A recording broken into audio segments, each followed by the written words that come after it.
Bonjour à toutes et à tous et bienvenue à ce dernier atelier de la Journée mondiale 2021, Connexion CEP, une petite philosophie du bonheur. Et pour nous accompagner tout au long de cette dernière séance, on retrouve le professeur Patricia Strauss et Brieux Bénézé, patient expert et intervenant à Bichat dans le cadre de l'éducation thérapeutique du patient que certains ont pu découvrir peut-être dans ces 2 jours. Une petite note technique toujours. Vous avez sur le côté le chat et les questions. Si vous voulez poser des questions aux intervenants, n'hésitez pas à le faire dans l'onglet questions. Et si vous le faites dans le chat, nous, on rebasculera. Et vous pouvez utiliser le chat pour parler entre vous, échanger, vous dire bonjour et ce genre de choses-là. Ben voilà, sans plus attendre, je vous laisse la parole à tous les deux et merci encore de nous aider à terminer cette journée mondiale avec une note positive. Très bien, merci beaucoup Guillaume.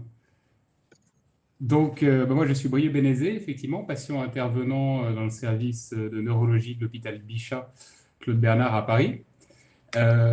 Et donc aujourd'hui, avec Patricia, qui s'est joint à moi et qui est professeure de philosophie, nous allons vous présenter un atelier d'éducation thérapeutique un peu particulier que nous avons monté avec l'aide du docteur Lucie Cabrejo au sein de l'hôpital Bichat, donc un atelier sur avons-nous le pouvoir d'être heureux. Alors, comme vous pouvez vous dire, mais quel drôle d'idée, qu'est-ce qu'ils font à Bichat dans leurs heures perdues en éducation thérapeutique? Ils se font un peu de philosophie et ils s'amusent bien. Je vais vous expliquer un peu le cheminement de la création de cet atelier.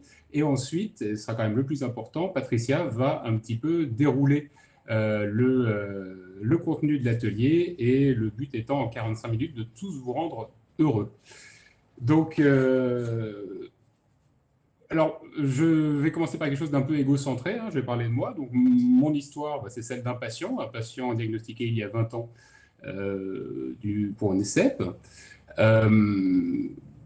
Donc, un patient qui avait des interrogations, des angoisses, des difficultés à se projeter, des soucis au-delà des symptômes de la maladie même, qui pouvaient être d'ordre psychologique, pour mener une vie un peu heureuse ou un peu sereine. Donc, je me suis trouvé assez rapidement pris en main par un service médical, hein, plus qu'un médecin, c'est un service médical vraiment que j'ai rencontré. Et j'ai rencontré dans ce service beaucoup plus que des soins qui m'étaient apportés. J'ai rencontré de l'empathie, j'ai rencontré du respect, une relation de confiance qui se construisait et de l'écoute, beaucoup d'écoute sur mes doutes et mes difficultés, au-delà, encore une fois, de ce qui était simplement les symptômes purs et durs de la maladie.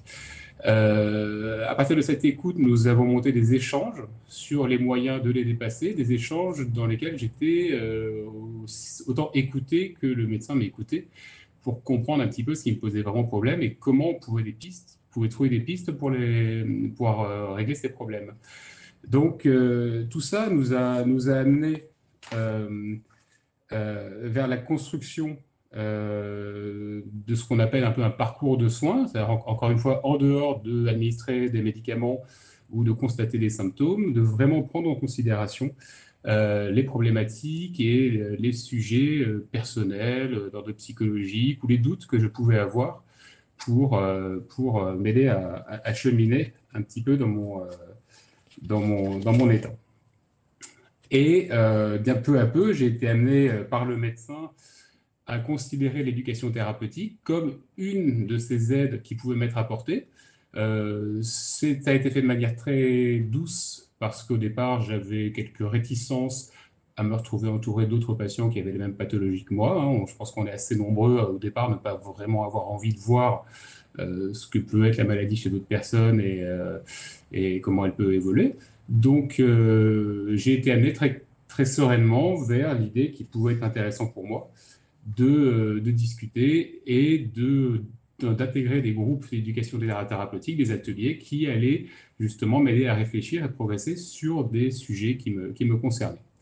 Donc, ça a été le grand saut dans l'éducation thérapeutique. Alors, je vous ai mis ici un petit rappel de ce que l'HAS définit comme l'éducation thérapeutique. Je pense que vous l'avez déjà entendu. Moi, ce qui m'intéresse beaucoup dans cette définition, c'est la contribution à l'amélioration de la qualité de vie du patient.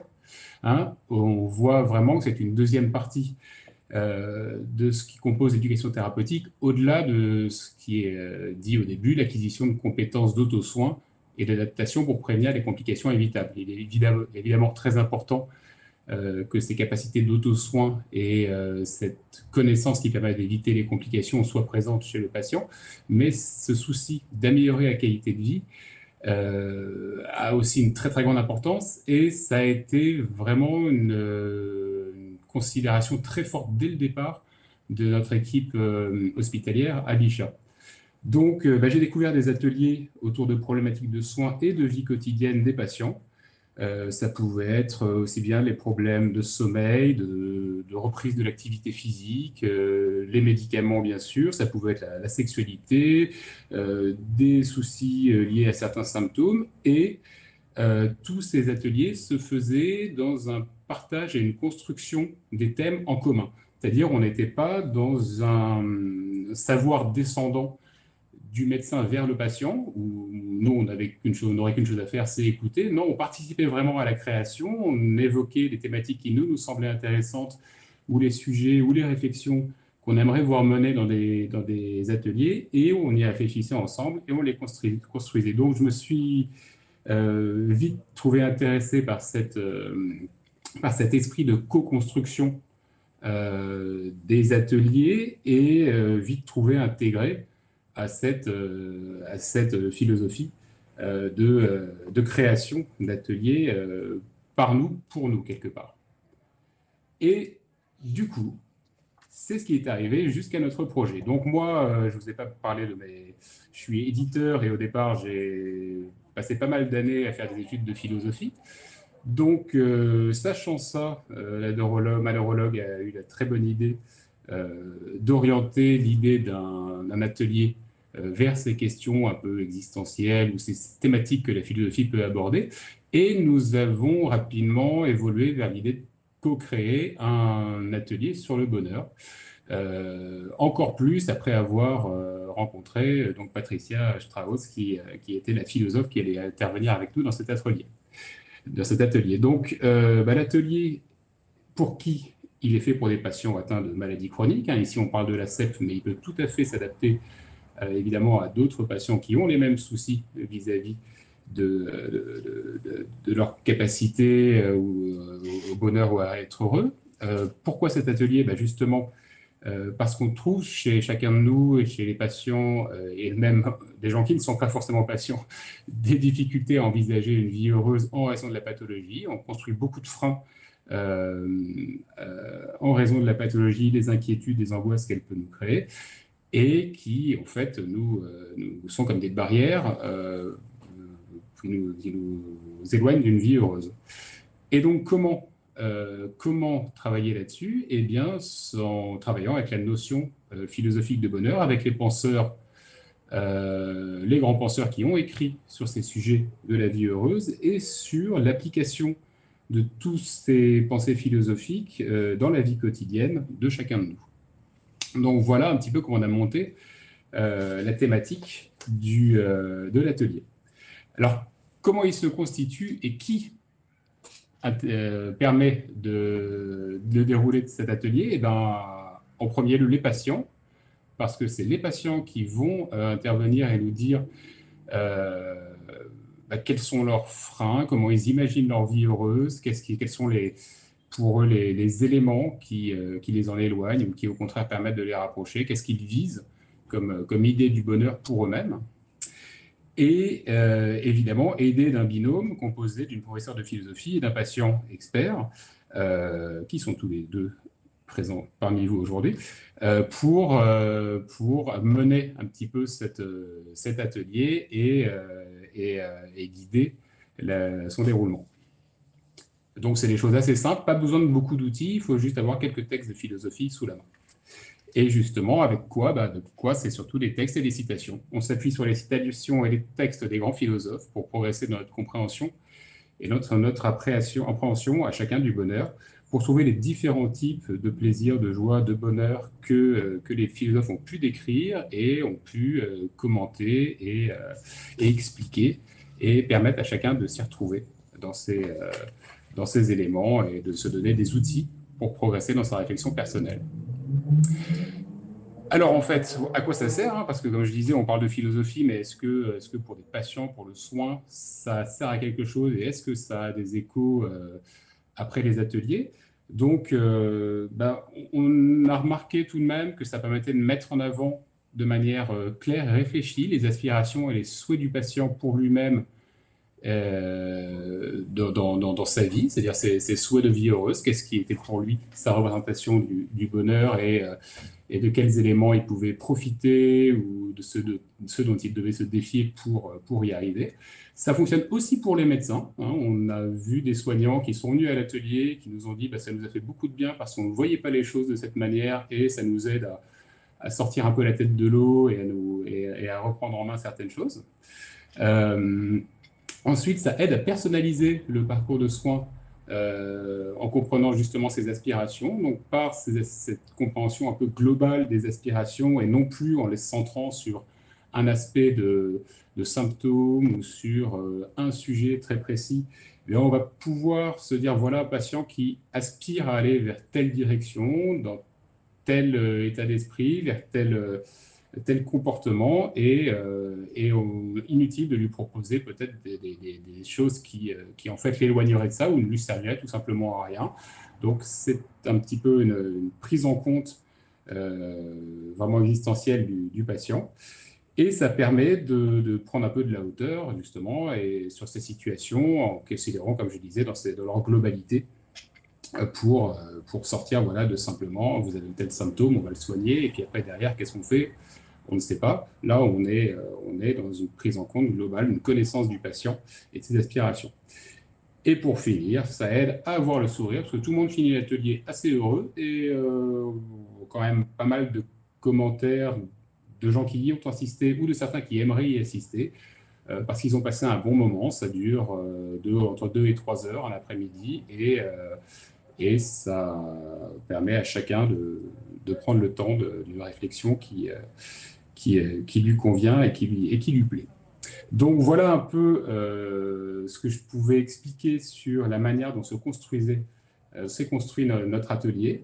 Alors partant de cette idée bizarre, donc on a rencontré Patricia, plutôt la médecin Lucie Cabrejo a rencontré Patricia et on s'était rencontrés tous les trois pour créer l'atelier et le personnage principal de l'atelier est et reste Patricia, qui va maintenant prendre la parole pour vous expliquer comment les choses se passent, avec quel contenu. Je vous remercie. Alors on a un petit souci, Brieux, parce qu'on a perdu Patricia. Alors, j'ai peur que ton binôme devienne un monologue. Je ne sais pas si tu peux faire sa partie aussi ou. À vrai dire, j'aurais du mal. Mince. J'aurais du mal, d'autant plus que j'ai pas une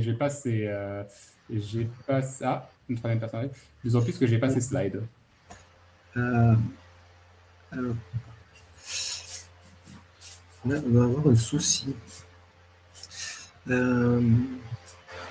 Alors, est-ce qu'elle essaie de se reconnecter? Elle fait des tests. Est-ce qu'en attendant qu'elle arrive à se reconnecter, certains ont des questions sur première partie. Expliquer du fonctionnement un petit peu de la création même de l'atelier. J'ai essayé de elle est là en fait, elle est dans le chat.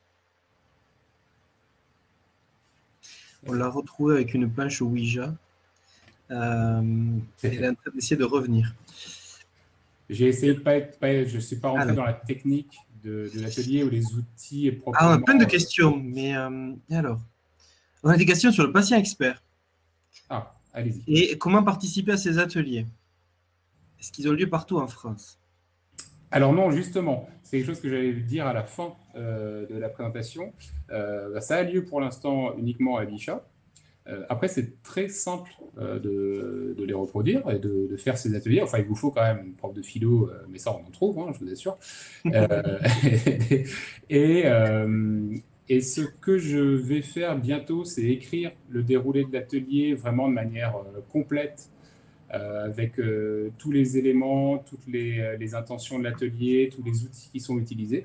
Si certains sont intéressés d'avoir cette base écrite pour réfléchir à sa mise en place au sein de leur association ou CHU ou ce qu'ils veulent, il ne faut pas hésiter à me le demander. Je le transmettrai bien sûr. Et ensuite, sur le patient expert, qu'est-ce que vous aviez comme question? Comment être patient expert? Alors, comment être patient expert? Eh bien, alors moi, ça s'est passé de manière assez...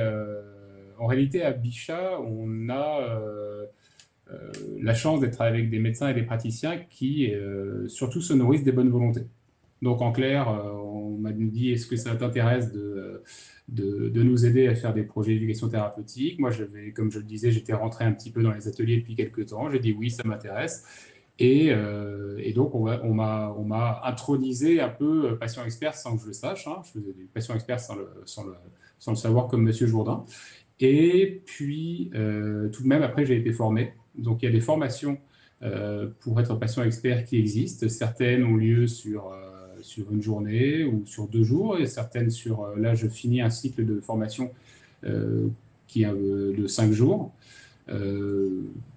Voilà. Après, il y a des semestres, voire des années de formation universitaire pour prendre du galon un petit peu. Donc, on peut aller très, très loin dans l'éducation thérapeutique et dans le rôle de patient expert ou patient partenaire.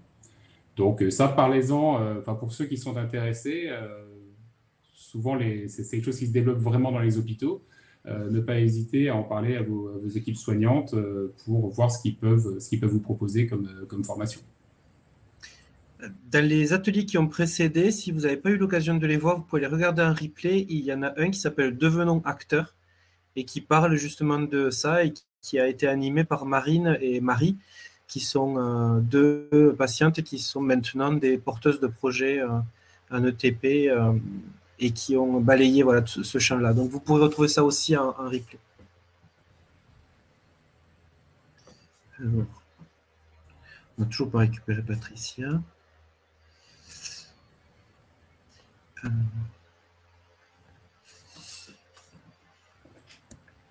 Sinon, pour continuer sur le patient expert, il y a plusieurs terminologies qui sont utilisées et qui se chevauchent un peu.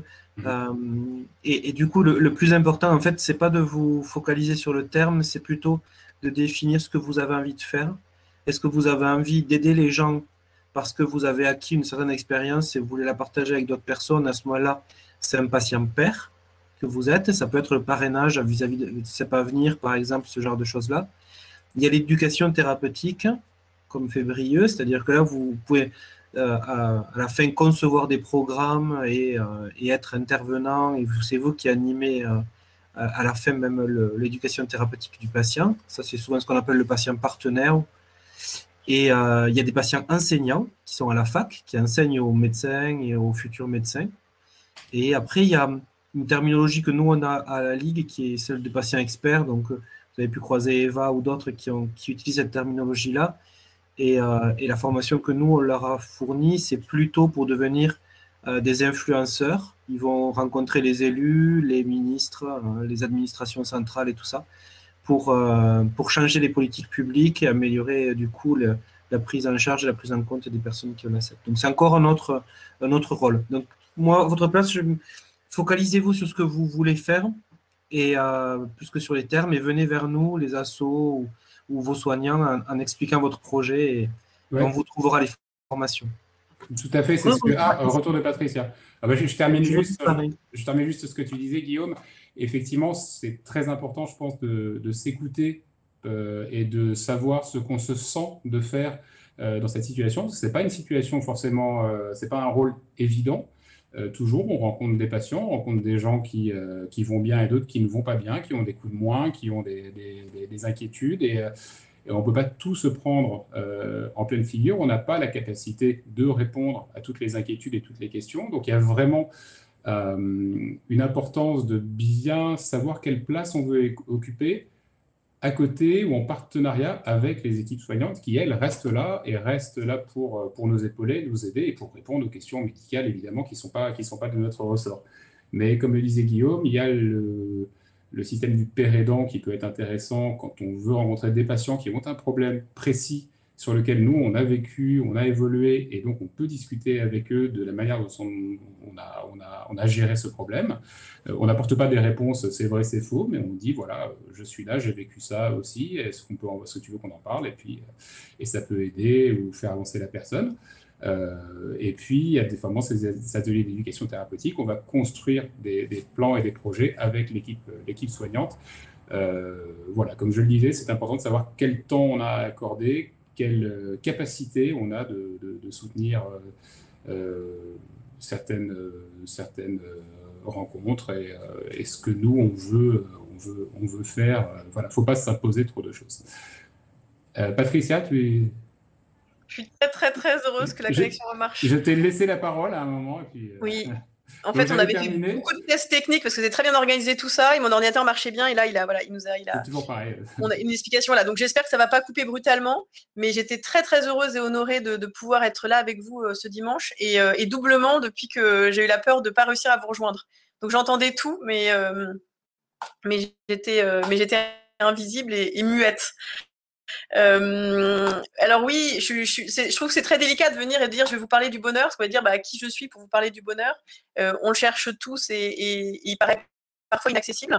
Et en vrai, pourquoi je me suis intéressée à cette question pour être honnête, je me suis d'abord posé la question et intéressée à la question de la souffrance depuis que j'étais toute petite. C'était ma réaction, c'est pourquoi il y a des gens qui souffrent, pourquoi il y a la souffrance sur Terre. Et bizarrement, ça m'a conduit à devenir professeure de philosophie, parce que la philosophie aime bien les questions compliquées où la réponse n'est pas immédiate. Et à travers mon parcours de professeur de philosophie, j'ai été amenée aussi à faire des ateliers de philosophie où on n'est plus dans la transmission dogmatique d'un savoir, mais vraiment une interaction où on essaye de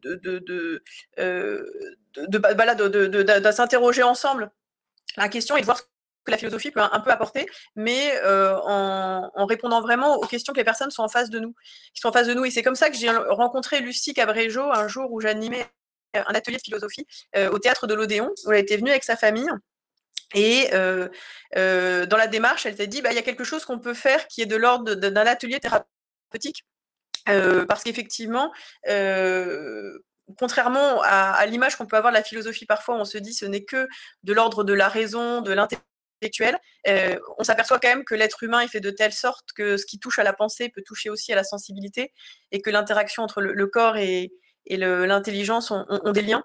Et peut-être qu'à la fin de cette intervention, vous direz aussi que voilà, qu'on peut effectivement par l'intelligence aussi changer des choses et des façons de vivre. Ce sera à vous de me dire. Après, c'est vrai que j'aurais été voilà, j'étais très rassurée justement de monter ce projet avec un médecin et avec Brieux qui était lui-même patient, parce que moi je trouve que le sujet du bonheur, on peut presque en avoir une overdose en fait. Je trouve qu'il y a plusieurs risques quand on aborde la question du bonheur. Ça peut être soit déprimant, parce qu'on va nous rabâcher des phrases que vous connaissez peut-être de Schopenhauer qui dit « la vie oscille comme un pendule de la souffrance à l'ennui ». Donc voilà, on va peut-être avoir l'impression de cette inaccessibilité du bonheur qui déprime tout de suite d'aborder ce thème. L'autre aspect parfois sur la thématique du bonheur qui fait qu'en parler paraît parfois contre-productif, je ne sais pas si vous partagerez cette sensation, c'est l'aspect moralisateur parfois. On entend, alors, mais c'est très joliment dit, c'est des citations que j'aime beaucoup, mais Antoine de Saint-Exupéry dira « veux-tu du bonheur? Donne-en ». Ou des phrases un peu plus humoristiques où c'est la plus grande, le bonheur, la plus grande pièce, c'est la salle d'attente. Et un dernier point, je trouve, qui est très très aussi présent dans la société actuellement, c'est paradoxal, c'est cette injonction à être heureux. On doit être heureux, il faut être heureux à tout prix. Et derrière cette idée d'être heureux, c'est être performant, être beau, être fin, être sportif, être au maximum de ses compétences et de ses capacités. Et donc, voilà, je voulais venir vous parler du bonheur, mais pas d'une façon qui veut être moralisante, ni d'une façon qui veut être déprimante, ni d'une façon qui soit d'une injonction et qui dise « avons-nous le pouvoir d'être heureux ?» et si vous n'avez pas réussi à être heureux, c'est que vous êtes impuissant, vous n'êtes pas assez puissant. C'est vraiment se dire, tiens, tous les philosophes sont assez d'accord pour dire que chacune de nos actions tend à ça. Aristote le disait et Pascal poussait même l'idée jusqu'à dire que même ceux qui vont se suicider, peut-être justement aussi, c'est une façon pour eux de chercher quelque part une forme de soulagement et donc de bonheur. Et donc nous voir toutes les pistes et les directions qui s'offrent à nous et qui peuvent nous aider à améliorer un peu notre quotidien. Et donc, la première question en général quand on commence l'atelier, c'est de partir justement de votre expérience à vous et de dire, si je vous disais qu'est-ce que le bonheur, à travers les exemples, parce que moi j'aime pas quand la philosophie est juste dans les idées, se dire très concrètement pour vous, qu'est-ce qui vous rend heureux, qu'est-ce qui vous semble être des expériences de bonheur dans vos vies. Alors soit vous encourage dans le chat de donner des propositions, ouvrons les yeux, le bonheur est là, voilà, peut-être se dire, ah tiens, le bonheur il est là, tout de suite, comme ça, ici. Donc là, c'est cette idée que peut-être que le bonheur il est dans le moment présent, à voir pourquoi. Alors là, effectivement, je pense que dans cette phrase-là que Stéphane donne, le bonheur est là, c'est se dire, tiens, il est juste là devant nous, donc regardons, là, le minute qu'on passe n'est pas forcément désagréable, à part que je parle trop vite, j'espère que je ne vous ennuie pas trop, et que souvent, si on est malheureux dans le moment présent, c'est qu'on est en train de se rappeler des douleurs du passé, qu'on est déjà en train de se projeter dans des problèmes futurs. Effectivement, si on se concentrait juste sur le moment présent, peut-être que la vie serait plus simple. Après, bien sûr, on nous dit les terrasses sont ouvertes. Et mais oui, évidemment, qu'est-ce que ça veut représenter, ces terrasses ouvertes? Ça représente le fait de savourer quelque chose d'agréable, le plaisir de boire quelque chose de bon ou de manger quelque chose de bon. Mais quand on apprécie que les terrasses soient ouvertes, c'est aussi pour le partager avec des amis, donc toute la dimension être heureux avec d'autres, avec justement voilà ce que vous dites, voir ses amis, admirer la nature. Et donc oui, bien sûr, le bonheur va avoir quelque chose à voir aussi avec les autres et la relation aux autres. Admirer la nature, observer mes enfants. Donc la relation à l'autre, c'est la famille proche et les amis et plus fort. Et alors, vous voyez, il y a peut-être des niveaux différents, entre voilà, la sensation de regarder le soleil, de boire un bon verre, ou le plaisir d'être avec sa famille. Et donc, à travers les exemples que vous me donnez, peut-être que vous seriez d'accord pour distinguer un peu un exemple de bonheur que vous donnez qui est l'ordre de la sensation du corps et un exemple de bonheur qui est l'ordre de la relation avec autrui. Je pense qu'il y a d'autres formes de bonheur d'ailleurs là, que vous n'évoquez pas encore. Est-ce que vous avez déjà eu le plaisir de réussir quelque chose qui était difficile et voilà, ce sentiment d'avoir vaincu quelque chose qui vous semblait être un obstacle ou autre. Voilà, ne pas être malade, exactement, ne pas se sentir limité dans ce qu'on peut faire, se sentir en pleine puissance de capacité en pleine possession de ses moyens, sentir son corps dans l'eau. Et alors, est-ce que vous seriez d'accord pour peut-être, dans les exemples que vous me donnez, distinguer quelque chose qui serait de l'ordre du désir, du plaisir, le plaisir, et quelque chose qui pourrait être de l'ordre de la joie? Je ne sais pas si vous mettez au même niveau le fait d'être avec vos amis ou le réussir à faire quelque chose, assister à cette journée et pouvoir écrire des messages. Alors ça, c'est un beau compliment pour toute la journée qui a été montée, que Sophie envoie à toute l'équipe qui a créé cette belle journée. Et donc, peut-être qu'on pourrait distinguer déjà ce qui est de l'ordre du plaisir et ce qui est de l'ordre de la joie. Alors, si on faisait un petit schéma, alors je vous ai mis un petit, par exemple, avons-nous le pouvoir d'être heureux? Si on faisait un petit schéma, on pourrait représenter la ligne du temps. Et sur la ligne du temps, si on voulait représenter ce qu'est le plaisir, ça va être quelque chose qui va être juste ponctuel, qui va être, par exemple, si on faisait une grande ligne du temps, qui serait juste une petite croix, toute simple, quelque chose qui s'est bien passé, qui est agréable, mais qui s'arrête. Est-ce que vous êtes d'accord que vous avez bu votre verre de vin? C'est agréable, mais ça s'arrête. Donc, on peut dire sur la ligne du temps, c'est une croix. C'est un moment agréable. C'est quelque chose de confortable. Après, alors, je vous mets justement ce petit schéma sous les yeux pour que ce soit plus simple pour vous de visualiser.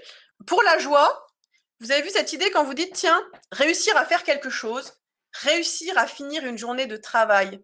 Est-ce que vous voyez que c'est quelque chose qui est peut-être un tout petit peu plus fort que le plaisir? Cette idée, si justement vous êtes toujours la ligne du temps, que c'est par rapport à la ligne du temps, on a l'impression en fait de sortir du temps, d'avoir dépassé quelque chose, d'avoir développé quelque chose de nouveau, et ça dure plus longtemps. Alors, juste oui, pour l'histoire de la joie, est-ce que vous êtes d'accord à certains moments, la joie est tellement grande qu'il y a une sorte de dilatation du temps? On a l'impression justement d'être dedans. Par exemple, quand vous vous rappelez quelque chose que vous avez réussi, le moment où vous vous le rappelez, ça vous regonfle. C'est quelque chose qui dure. Et donc, par rapport au plaisir qui était juste ponctuel, une croix sur la ligne du temps, la joie, c'est comme une flèche qui dure et qui peut-être même décolle hors de la ligne du temps. Et alors, voilà, j'aime bien moi les petites histoires parce que souvent, ça permet de toucher l'imagination et l'intelligence à la fois. Et c'était intéressant, c'est que cette histoire, elle avait aussi bien touché Lucie en tant que médecin et Brio en tant que patient. C'est l'histoire de randonneurs. On imagine, vous êtes tout un groupe de randonneurs, on va dire vous êtes 9 par exemple, et vous dites, tiens, cette montagne, j'en ferai bien l'ascension, elle est magnifique. Le sommet est très haut, on aura sûrement une très belle vue là-haut. Allons prendre le plaisir de monter à cette montagne. Et vous installez le soir dans un petit hôtel au pied de la montagne. Et puis finalement, au réveil, le matin, il y en a 3 d'entre nous du groupe qui disent « Ah, quand même, on est bien dans cet hôtel. Il est très, très confortable. Il y a déjà un beau jardin. C'est agréable. Finalement, je ne suis pas sûre de vouloir monter tout là-haut. Nous, on va rester ici. » Donc, il y en a 3 qui, tranquillement, se disent « On va rester là, au pied de la montagne. Finalement, c'est déjà un bon endroit. » Alors, les 6 autres continuent, commencent à monter. Voilà, le chemin est beau, la route est agréable, le paysage est toujours resplendissant. Et puis, il y a quelques fruits qu'on peut commencer à grignoter, plaisir de cueillir quelques mûres. Et donc, les six compagnons sont très heureux de la marche qu'ils entreprennent. Et puis, quand même, au bout d'un certain temps, il y en a qui commencent à se dire que là, le lieu leur paraîtrait particulièrement beau. Ils se disent, après tout, là, le chemin a l'air un peu plus rude, le sommet est finalement assez haut, et ils trouvent pas vraiment de raison de se dire, tiens, on va continuer plus loin. Ils ont envie de rester un peu à cette étape-là, où il y a beaucoup de fruits comestibles, un paysage très varié, très agréable. Et donc, il y en a 3 qui vont décider de rester ici tranquillement en disant, on est bien là. Il y a plein de choses agréables, il y a un beau paysage, on est entre nous, et on a de quoi se régaler aussi. Très bien. Et puis, il y en a 3 autres qui disent, ah bah, non, nous, on est curieux, oui, alors c'est vrai qu'on commence à être un peu fatigué, c'est vrai que l'ascension commence à être difficile, bon, on voit pas le bout, mais bon, allez, on pense que ça en vaut la peine. On va monter tout là-haut. Et donc, ils grimpent. Bon, pas de chance, quand même, c'est vrai que là, il commence à pleuvoir. Ah, des trombes et des trombes d'eau. Il y a un petit orage, ils commencent à avoir froid un peu, mais ils se disent, non, mais on a envie de continuer, on veut aller là-haut, on veut voir comment c'est là-haut. Et une fois là-haut, ils ont un paysage sublime, vraiment, effectivement, une vue sublime. Ils peuvent voir à 360 degrés autour d'eux. Ils voient aussi bien une grande ville qui domine qu'un petit village très charmant. Et donc, ils sont très heureux de leur ascension. Alors, les petites histoires, souvent, on dit que ça a une morale. Là, étrangement, c'est pas vraiment une morale que cette histoire propose. Alors, ce qui m'intéressait, c'est de vous dire, vous, est-ce que vous seriez capable de vous assimiler à l'un des 3 groupes de marcheurs? Est-ce que vous seriez plutôt celui qui est au pied de la montagne, tranquillement dans l'hôtel, ou ceux qui ont fait la moitié de la marche et qui sont très contents et qui sont heureux, voilà, qui sont tout à fait satisfaits au milieu de la montagne, ou plutôt ceux qui vont aller tout en haut, pour essayer de voir la vue? Et c'est intéressant de se poser la question parce que spontanément, on peut s'associer à un des marcheurs, mais il me semble que si on était tous très honnêtes ou si on regardait sur toute notre vie, on est en fait tous ces marcheurs à la fois. Alors, qu'est-ce que ça nous dit sur le bonheur, justement? C'est que, pourquoi on est tous ces marcheurs à la fois? On a des moments où, effectivement, on a envie de se mettre des challenges, on est heureux de surmonter des victoires, et on est très, très heureux et fier d'être monté en haut de la montagne. Et il y a un vrai plaisir il y a une vraie joie, ce qu'on appelle en fait ce que Bergson appellerait la joie. Vraiment la définition de la joie, on peut la garder pour cet dernier exemple bonheur, c'est on a fait des efforts, mais on a mené une victoire et on est en haut et on contemple toute la vue. Et on pourrait aussi se dire, mais voilà, très souvent quand même, moi, mon plaisir, il est dans le fait de faire juste les efforts qu'il faut, mais pas plus. Je veux bien faire les efforts, mais il ne faut pas que ça me coûte trop. J'aime profiter de la vie, j'aime savourer les bonnes choses. Et ça, on pourrait dire que le deuxième groupe de marcheurs, ceux qui sont arrêtés au milieu de la montagne, pour eux, le bonheur, c'est le plaisir. C'est vraiment cette idée que on essaye de profiter de plein de choses. Et pour les marcheurs qui sont restés en bas, c'est pareil, on pourrait dire, tiens, on va les juger, les flemmards, ils sont restés en bas. Mais pas du tout, c'est aussi des personnes qui se disent la tranquillité. Pour moi, le bonheur, c'est ça, je veux pas d'embrouille, je veux pas de problème, je veux pas de choses compliquées en ce moment, je veux que les choses soient simples, voilà, je suis bien là, faut pas m'embêter, ou j'ai besoin d'être un peu tranquille, j'ai besoin de mon confort, je veux pas de changement, je veux pas... Voilà, et donc ça, c'est ce qu'on peut appeler le bonheur de tranquillité. Ceux qui restent dans l'hôtel, cette idée de se dire le bonheur, ça peut être aussi la tranquillité.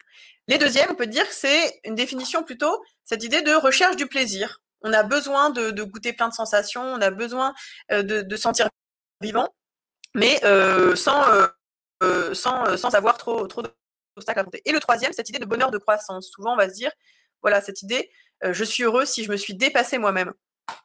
Et ce que j'aime bien dans cette histoire, c'est que, comme je suis professeure de philosophie, elle fait des distinctions conceptuelles où elle va différencier peut-être ce qu'on va appeler la joie, voilà, se dire que c'est une espèce de la joie, c'est le déploiement de soi-même. Donc Bergson va beaucoup l'associer à la créativité des artistes. On fait aussi justement la sensation de bien faire son travail, en tout cas cet accomplissement de soi, dont parlerait aussi Spinoza, se déployer dans son être, donc le plaisir de croissance, le bonheur de croissance.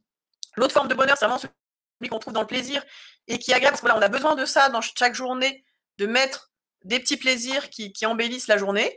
Et puis aussi ne pas oublier le bonheur de tranquillité que les anciens appelleraient l'ataraxie, l'absence de trouble. On a besoin parfois de cette tranquillité-là, d'être en paix, et on ne peut pas être tout le temps dans le challenge du bonheur de croissance, on ne peut pas tout le temps, on n'a pas toujours les moyens tout le temps de se procurer plein de plaisir, et se dire juste je suis là, en paix, et j'ai rien besoin de prouver à personne.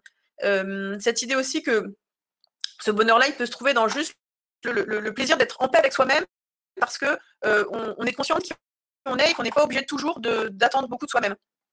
Donc voilà, si cette petite histoire des randonneurs qui permet de découvrir l'ataraxie, le bonheur dans la tranquillité, le plaisir, le bonheur dans le plaisir, le fait de s'offrir plein de petites sensations agréables, et puis le plaisir de croissance aussi, qui permet de se dire, tiens, parfois on peut être un peu traverser des épreuves, mais voir qu'après, au moment où on va la dépasser, ça va procurer une joie immense, et que finalement, le bonheur peut être compatible avec le fait qu'il y a un dépassement des difficultés. Si je peux intervenir une seconde, ouais. Patricia, oui, ça c'est vraiment une histoire qui est très intéressante et qui à chaque fois fait résonner beaucoup de choses chez chacun dans l'atelier et chez les patients, mais aussi chez les médecins. Moi, j'ai un exemple, c'est le neurologue qui a construit cet atelier avec nous. Elle nous disait, j'ai toujours été dans l'idée de la croissance, de la compétition, de donner le meilleur de moi-même sans jamais m'arrêter.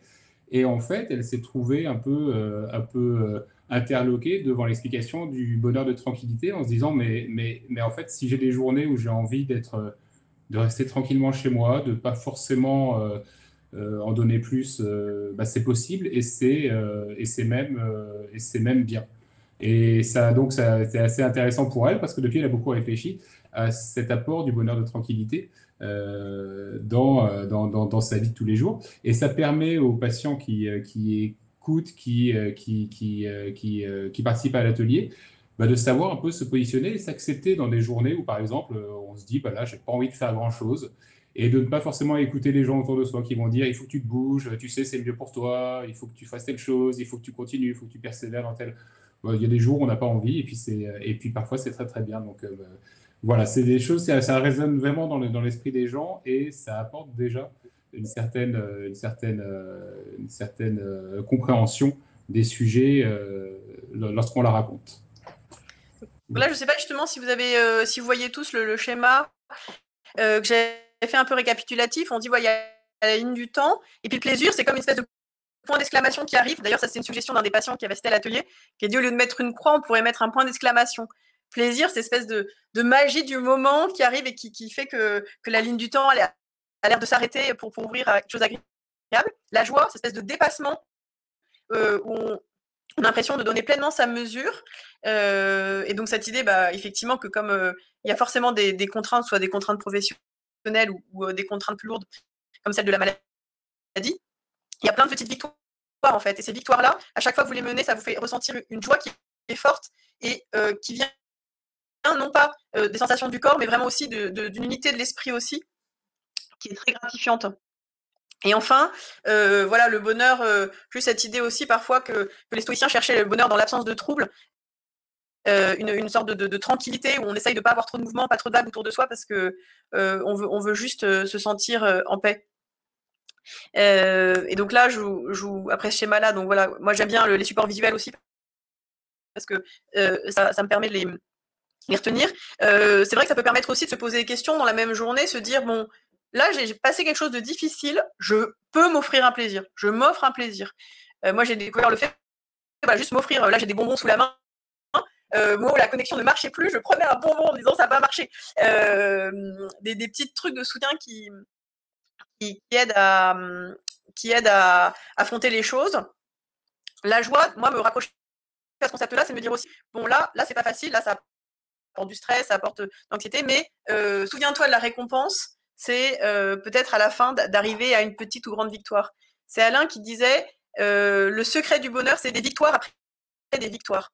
Et je trouve qu'il y a une certaine lucidité là-dedans, parce que ça montre aussi qu'il y a des défaites, ça montre aussi que la vie, ça peut pas être une ligne droite, mais qu'il y a cette idée de une petite victoire. Et les victoires, c'est à soi de se les fixer aussi. Ça veut dire que parfois, on a l'impression d'avoir beaucoup d'échecs ou de défaites, mais c'est parce que on a fixé non pas ce que nous on voulait, mais ce que d'autres voulaient pour nous.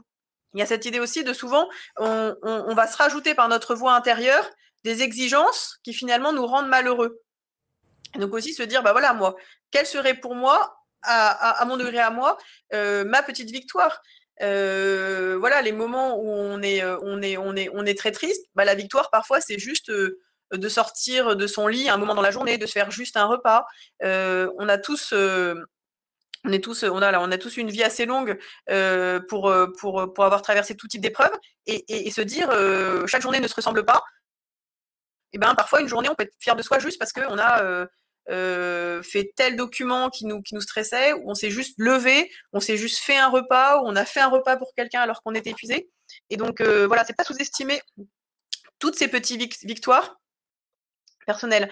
Alors après, pour conclure, parce que justement là on a terminé, ça serait plutôt une introduction. Quand on faisait les ateliers, ça durait plus longtemps parce que l'idée aussi c'était que chaque personne puisse personnellement aussi dire comment la maladie aussi avait changé cette vision du bonheur et comment effectivement ça avait modifié peut-être certaines façons de voir la vie. Et donc ça c'était très important que ce soit, comme on dit, une interaction, c'est le patient qui discute et qui prend à bras le corps aussi dans des endroits concrets de sa vie ces questions-là. Et donc je voudrais juste conclure en vous montrant juste un petit tableau.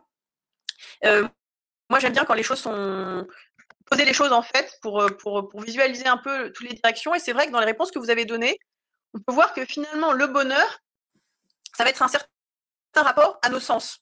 Ça peut être soit rechercher tous les plaisirs, ou se rendre compte que si je commence à prendre une cacahuète, j'ai envie de manger tous les cacahuètes, donc peut-être satisfaire certains plaisirs bien choisis et pas tous. Un certain aussi peut-être rapport à notre raison. Et là, ça va être discerner aussi, se dire quoi. À notre raison, c'est dire aussi, il y aurait d'autres comptes que je pourrais vous raconter sur la façon de voir le monde. Et donc voilà, cette histoire du verre à moitié vide ou à moitié plein. Est-ce que quand je vois un verre à moitié rempli, est-ce que je le vois à moitié vide ou est-ce que je le vois à moitié plein?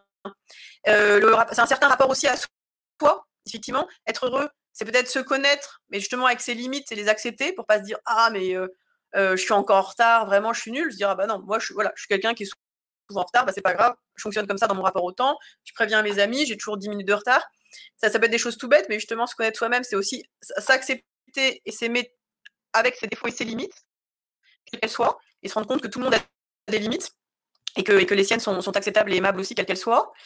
Et le bonheur, un certain rapport aussi à l'action. C'est assez magique, Alain, qui rappelle que sortir de l'attente, le fait que justement, cette idée de jeu aussi, c'est que par l'action, très souvent, on va réussir à se débarrasser de micro-problèmes. Donc, ça peut être pas forcément des grosses actions, mais très facilement, on dirait, si jamais un chasseur, on lui donnait tout de suite le lapin qu'il voulait tuer, bah, il n'a plus aucun plaisir. Et l'homme est ainsi fait que finalement, le plaisir, souvent, c'est le plaisir de réussir à tuer le lapin et pas forcément d'avoir le lapin. Donc, cette idée que finalement, quelqu'un qui aurait tous ses désirs satisfaits, très souvent, finalement, il se retrouve malheureux parce qu'on a un vrai plaisir aussi à être soi-même celui qui a réussi à faire. Le bonheur a un certain rapport au temps, c'est ce que vous disiez quand on disait que le bonheur était peut-être là, dans le sens où justement réussir à ne pas, en même temps que le moment présent, se rajouter tous les regrets du passé ou toute la nostalgie du passé et toutes les inquiétudes de l'avenir, parce qu'on ne sait pas ce qui sera là-bas, donc juste se dire voilà, qu'est-ce qui concrètement est devant mes yeux en ce moment. Et en même temps, un certain rapport au présent, c'est aussi assumer parfois qu'il y a des choses qui sont tristes. Ça veut dire, ce que je vous disais, le dictat de devoir absolument être heureux, bah, c'est ça souvent qui rend malheureux. Et donc, être en paix par rapport au présent aussi, c'est dire, voilà, bah oui, j'ai le droit d'être triste en ce moment, c'est quelque chose de douloureux que je vis, et peut-être même apprendre à ceux qui vous entourent à accepter cette souffrance-là et ne pas vouloir toujours donner des solutions. Dire, il y a un temps pour réaliser ce qui se passe, réaliser les choses douloureuses, les nommer, et avoir le droit aussi de s'en plaindre et de trouver ça difficile. Justement, avoir le droit de ne pas être tout le temps obligé d'être heureux, joyeux, et de se dire que voilà, la vie est en mouvement permanent et qu'on a le droit aussi de se plaindre. Et quand vous parlez du bonheur, vous avez tous pensé justement aussi aux autres, être heureux avec les autres, comment être heureux sans les autres, mais peut-être aussi d'ailleurs, c'est intéressant de se dire aussi être heureux auprès d'eux. Le texte de Mère Teresa que je cite là-dedans, c'est Mère Teresa qui disait « Quand je suis triste, donne-moi quelqu'un à consoler. Quand j'ai soif, donne-moi quelqu'un à qui donner à boire. Quand j'ai froid, donne-moi quelqu'un à qui réchauffer. » Et c'est vrai que voilà, parfois, être avec les autres, mais être aussi au service des autres ou mutuellement, voir que les autres sont là pour nous, c'est évidemment source de bonheur. Vous voyez, ça, c'est plein de directions qui pourraient être abordées en essayant justement de les rendre très, très concrets par rapport aussi aux obstacles que peut être la maladie. Mais il ne faut pas que je sois plus bavarde que ça, parce que je crois que le temps est dépassé, mais c'était voilà, juste pour brosser un peu l'idée que par la pensée, on peut aussi parfois réussir à changer des choses dans sa vie ou son regard et peut-être améliorer le quotidien. Voilà, et donc Alors, j'ai pas effectivement. le temps de lire les questions. Je dis que j'ai pas le temps en même temps de lire les questions pour y répondre en permanence. Alors, il n'y a pas eu de questions. Par contre, vous avez eu la session la plus bavarde côté chat. Mais il y a eu juste quelques questions plutôt techniques sur comment faire pour assister à ces ateliers et comment les monter en région pour les gens qui sont pas de Paris Nord, malheureusement, qui pourront pas aller à Bichat. Mais sinon, oui, on a eu quand même pas mal de sessions assez stoïques. Et la vôtre était plus vivante au niveau du chat, en tout cas. Je ne sais pas si, du coup, il y a des questions qui apparaissent. En tout cas, allez-y, pardon.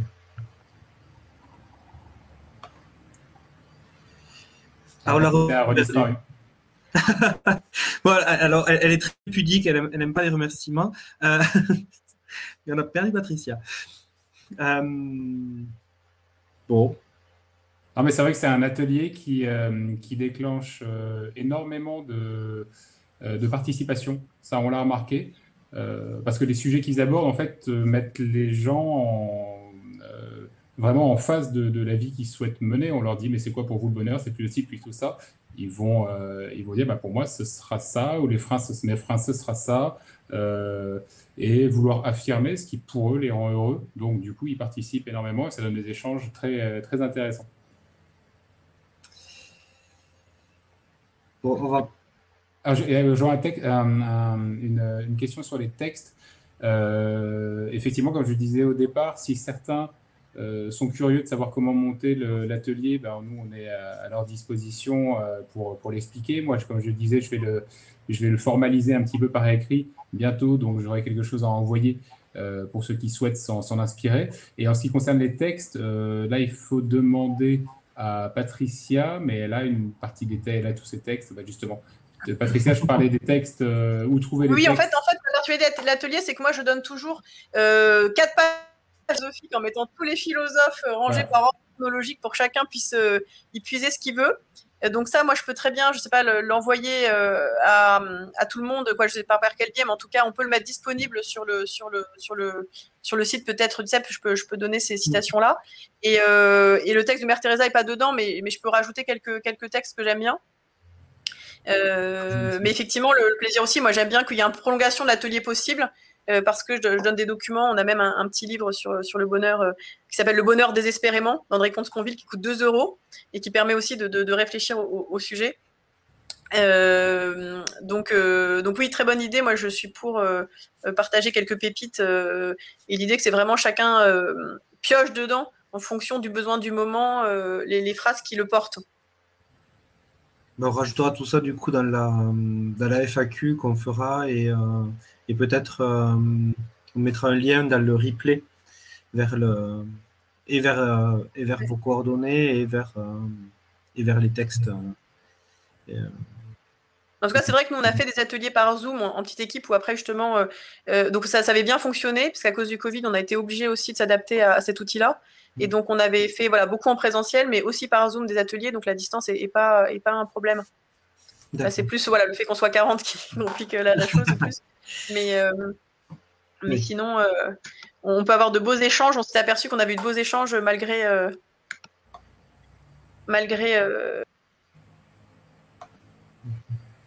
les connexions qui coupent.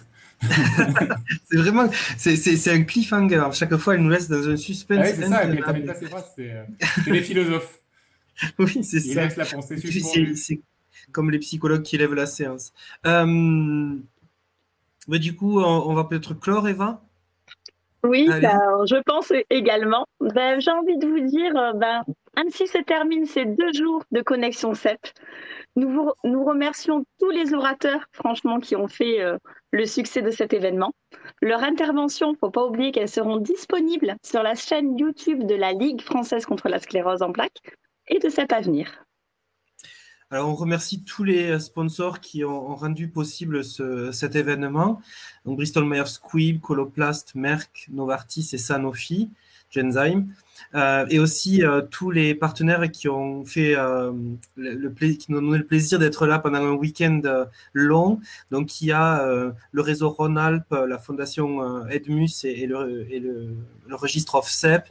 Il y a l'association française des aidants qui était avec nous. Il y avait ABC Prévention Santé qui a fait de l'activité physique adaptée.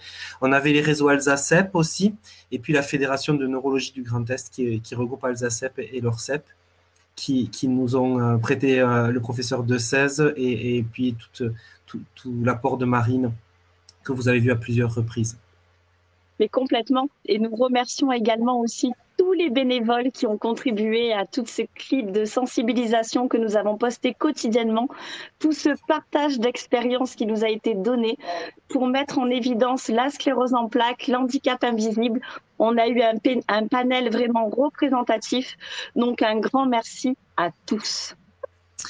Et puis, vous rappelez qu'enfin que voilà, toute l'aide qu'on peut vous donner, elle ne fonctionne que si vous, de votre côté, vous nous soutenez. CEP Avenir et la Ligue, vous pouvez retrouver les activités de chaque association sur les réseaux sociaux et sur les sites, les magazines qu'on édite, et venir nous retrouver sur chacun des événements qu'on peut avoir. Le plus gros étant la course du cerveau qui aura lieu en octobre à Saint-Germain-en-Laye. C'est ça. On vous attend nombreux. Et dans tous les cas, restons connectés. Oui. Au revoir. Au revoir. Merci à tous. Merci beaucoup. Merci.